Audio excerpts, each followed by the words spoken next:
Rival Saga, Chapter 18. Nagulat ang ilan sa bench sa biglaang rotation.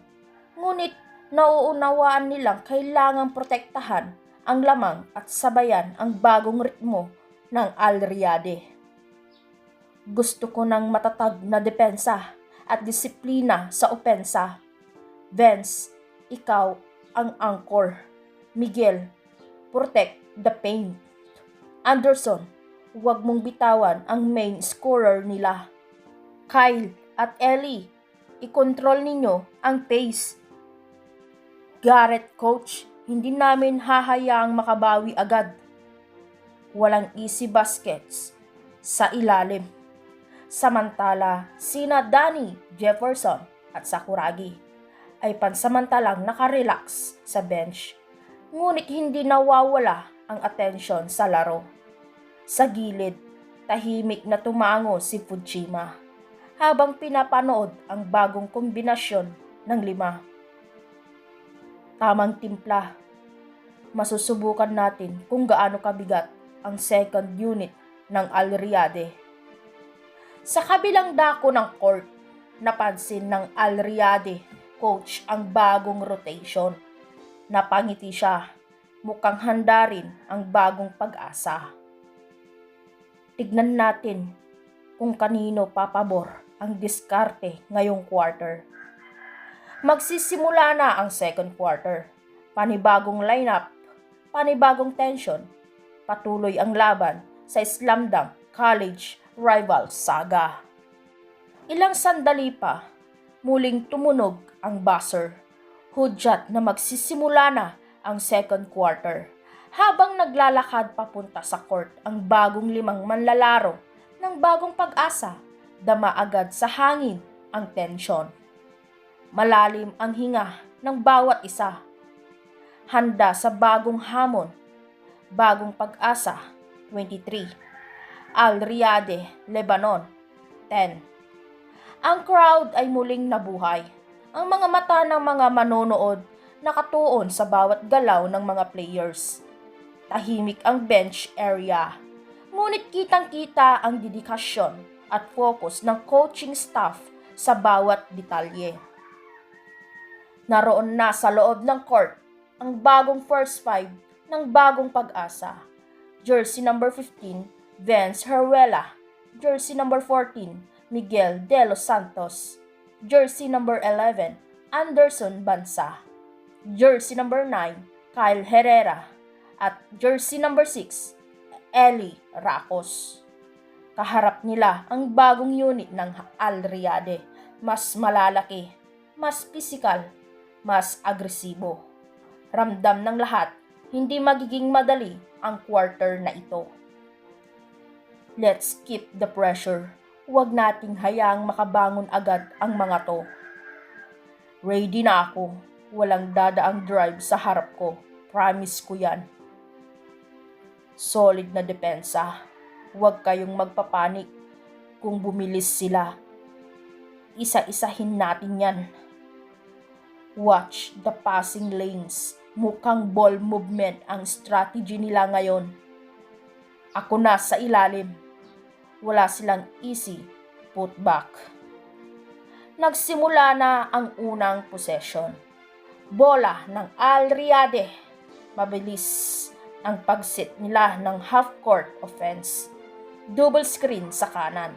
Cut sa weak side. Ngunit agad itong binasa ni Anderson Bansa. Hinabol niya ang kanilang scorer at hindi pinayagang makaposisyon ng maayos. Sa ikatlong pasa, sinubukan ng Al Riyadi ang loob. Isang post move sa gitna, pero maagap si Miguel. Kumagat siya sa spin, nakaangat ang dalawang kamay at suwak na block iyon. Napakalinis na block ni De Los Santos.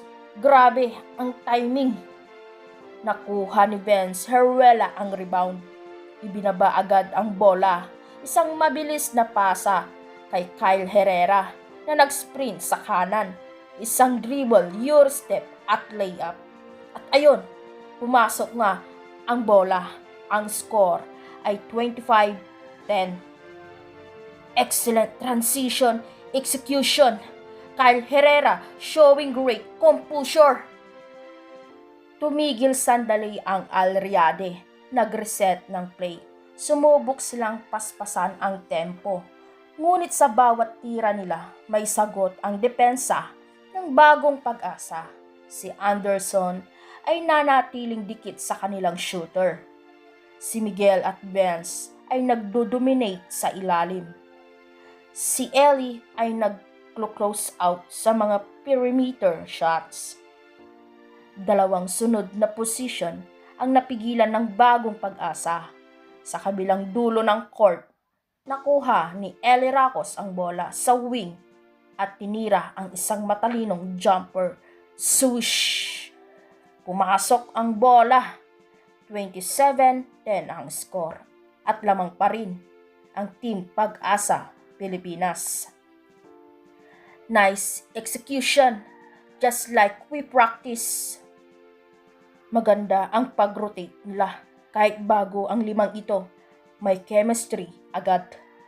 Samantala, si Danny Jefferson at Sakuragi ay tahimik na nakaupo sa bench.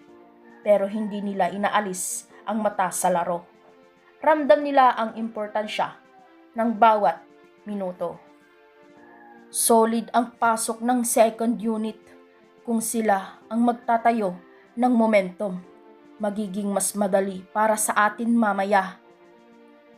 Lakas ng presence ni Vince sa loob. Dominante agad. Papasok din ako ulit mamaya. Sisiguraduhin kong walang makakabawi sa atin. Lumilipas ang minuto. Unti-unting nadarama ng Al Riyadh na nahihirapan silang pumasok sa ritmo. Hindi sila makahanap ng butas sa matinding depensa ng Bagong Pag-asa at sa bawat defensive staff, may quick execution sa opensa. Sa pagtatapos ng unang 3 minuto ng second quarter, ang score ay 29-12 at lamang pa rin ang Team Pilipinas. Paglapit ng 6 minutes mark, ramdam ang pag-shift ng Bagong Pag-asa mula depensa tungo sa control offense. Si Kyle Herrera, matapos ang ilang play ng ball movement ay biglang naging mas agresibo. Si Kyle mukhang may sariling rhythm na sinusunod. Ayun na naman, a step back and 3. Tumalon si Kyle atras mula sa bantay, sabay bitaw ng malinis na tira sa labas. At ayun, pumasok na naman ang bola. Ang score ay 32-14. Isa pa, Kyle, huwag kang titigil. Hot hand ka ngayon. Gamitin mo. Sa sumunod na possession, matapos ang isang magandang screen ni Miguel, muling nakuha ni Kyle ang bola sa wing.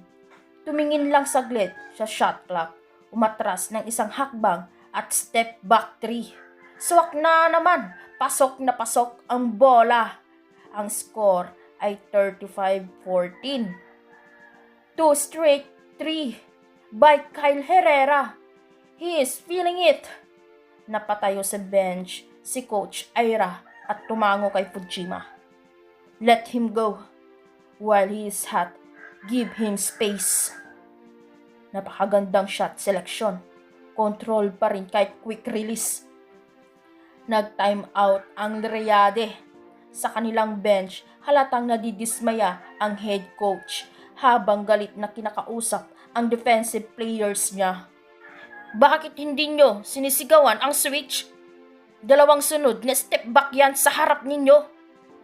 Samantala, si Kyle ay kalmado lang, tumungo sa bench ng Bagong Pag-asa para uminom ng tubig habang sumisigaw ang mga fans.